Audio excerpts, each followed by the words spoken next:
کور وال چې کله پوه شوي نو هغو منډه تړله شروع کړې ده او خپل معلومات یې کول چې یاره موږ ته بریف کیس شو دوی خپله وس خپل په کور تسلي کړې ده زموږ ډیپو صاحب زموږ ډي سي پي صاحب او پرسوات سي پي صاحب ډي جي صاحب دا چې کوم دي هغه بالکل د جرمانو د جرایم خلاف دي.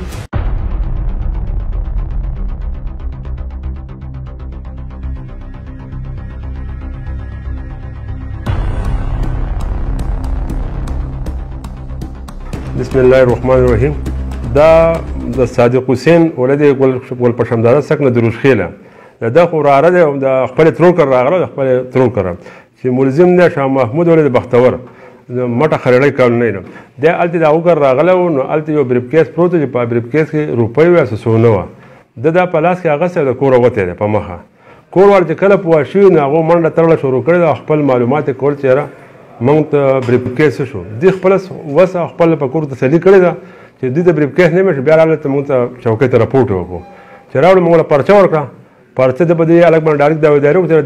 دې الګ کوړی دي نو هغه الګ خدای رحم وکړه موږ گرفتار کو دا هغه نه موږ تقریبا 12 سونې لوی وړې ګوتې برآمد کړې یو پکې د سرو دغه د ګل دی سرو بل هغه هار دی یو پکې نتکۍ ده او دوی په راپورټ کې لیکلي چې زموږ په دې کې د 5,09,000 روپۍ خو دا موږ برآمدي وکړه 4,68,000 روپۍ نور پسې مزید کوشش روان دی چې دې سره نور څوک دي او کم کسان دي او دغه سب د مخې دا ملزم هم ولاړ دی دا مدعیان هم ناست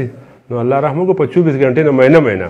تقریبا په 5-10-12 غنټې کې موږ ملزم هم ګرفتار کړو او برآمدګي هم وکړه دا زما دغه نه زموږ ټیم ټول زما د ایډیشنل شورا الله خان د اسماعیل خان دی ټول مشترکه منډه شروع دي د سم ډایرکټ په دې باریم پل کې ناکابندي وکړه دا بل دا لکه کم دی د مشرانو د مطلب چې دا پیسې چې اندازي د دغه لا څنګه دی اجراګان لا نو دا تقریبا 41,000 روپۍ د بیا او زولې دي په یو شپه کې نو دا نور د موږ نه ولا د موږ نن په کوته نه داشته پیسې به حواله ته سونه به ونتلو والله پاک رحم وکړه دا مال حلالو هغه سونه خدای برآمد کړ روپۍ هم برآمد کړو ملزم یو سره شاته ولاړ دی چې د په اجبار کې خلک وایي دا خو دا ترو کورو دا ترو کلا خپل ترو د کورې دا شی وکړو نن سبا اجبار هم ختم شو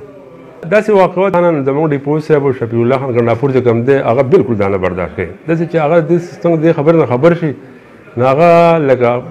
دغه رزلټ غواړي او دا نه وایي چې مال خو مال برآمدګي پکار دی مال ملزم پکار دی تعالی باقاعده ټایم درکوي 24 غنټې 48 غنټې 3 ورځې نو هغه تعالی ټایم درکوم ته خو بیا خامخا دا کوي بالکل هغه دا منی نو جرایم د سره نه مني جرم دی وشو یو غلا دی بیا وشو غلا هټه دا په علاقه کټ اثر په بس زموږ ډیپو صاحب زموږ ډي سي پي صاحب پرسوات سي پي صاحب ډي جي صاحب دا چې کوم دي هغه بالکل د جرمانو د جرایم خلاف دي او د دې کاروي د روکتام د پر خپل ماتحتان نه پیږي ماته په رزلټ راکول الحمدلله زموږ دا موټر د موټر کله د موټر تراغلیو نو د زموږ یو کیس نه لري دغه شی چې شو د موټر ریس کړی نه دی نو د موټر د علاقو ته دغه د تور چکار ور د غلو د غور کومه الټیمیټم کو چې دی به موږ په قلار نه کینی کنده د نه دی عبرت والی چې د پرون د غلا کړ خو راپورټ موږ ته نه وشو نو په 12-13 غنټې کې د موږ برآمدګي هم وکړه او هر سره به ملزم ګرفتار شو بل د علاقې د مشرانو تعلق چې د مدعیان د موټر ډیره منډه وواله کم چې مدعیان دي زموږ نه منډه د ډیره وهلې ده دي موږ اوري د تلې دلته د موټر لاغت لکه مختلف قسم زګونه غزور کم تر څونه دغه د کسان دي د سره شناخت ته هغه ټول کونو د موږ تانداس لټولې دي نو د څه سړی لکه داغه کار وشي هغه د پولیس سره منډه وهي نو ان شاء الله چې یو کیس باندې پاتې کیږي خو په پولیس یوازې راوچي نو پولیس یوازې وکړي کار ولک په قلار وشي دا هم د پتاون د موټر د موټر منډه ولا کنده الله خو موږ نه پیژندو اوس په باریم کو ته موږ ناکابندي وکړو خو دې کسر سره ولاړو کنه چې دا لک تر روان دي دا د پتاون سره دا وشو د موټر عوام تعاون کوي او دا کنه څه جرم باندې کیږي زمانم صادق حسین د مری درشلي اوسیدونکی ما او دا لک چې دا زما د ماما زوی دی خو زموږ په دې باندې څه دغه نه ولګه چې دی به دا کار کوي دی دغه شانتې راغی او بس زما مور صاحب هم نه جوړه ده دی راننوت او دغه شانتې بریف کیس یې اخیستی د کوره وتلی دی او زه د ډي پي او صاحب د ټولو د سی جو صاحب د ټولو شکریه ادا کوم چې زموږ سره ډېر زیات تعاون وکړو او منډه ترلې موږ دپاره ډېره زیاته وواله او موږ په شاړي چوکۍ کې رپورټ کړی او بیا د هغه ځای نه رالو مینګورې ته لاړو او د هلته د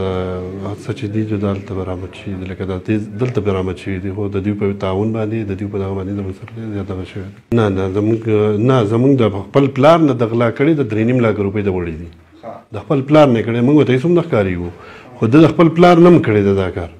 دله دا بالکل نه و په کار لګه دا خو د دوی ترور وه او پردی دغه کالی و پکې پیسې وې پکې دا هر څه لکه د دې ځای نه دا ویوړو یو طرف ته بل طرف ته موږ له هم ډېر زیات تکلیف راکړو او په خپل هم ځان په تکلیف کې کړو او زموږ دلته تاڼهدار صاحب یوسفجان صاحب دا ټول موږ په تکلیف کې کړو الحمدلله ډېر زیات خوشحاله یو ځکه چې دا زموږ شرم و زموږ د علاقې شرم و او زموږ د کور شرم و بس الحمدلله ډېر زیات خوشحاله یو چې موږ زموږ دا څه وشو پوره موږ ته میلاو شوي ده خو په دې کې هغه څه کموالی دی چې هغه به دته پته په روپو کې کموالی شته 41,000 روپۍ کموالی پکې دی دا 5,09,000 روپۍ وي او کالی چې دی څه کم 8 تولې کالی دی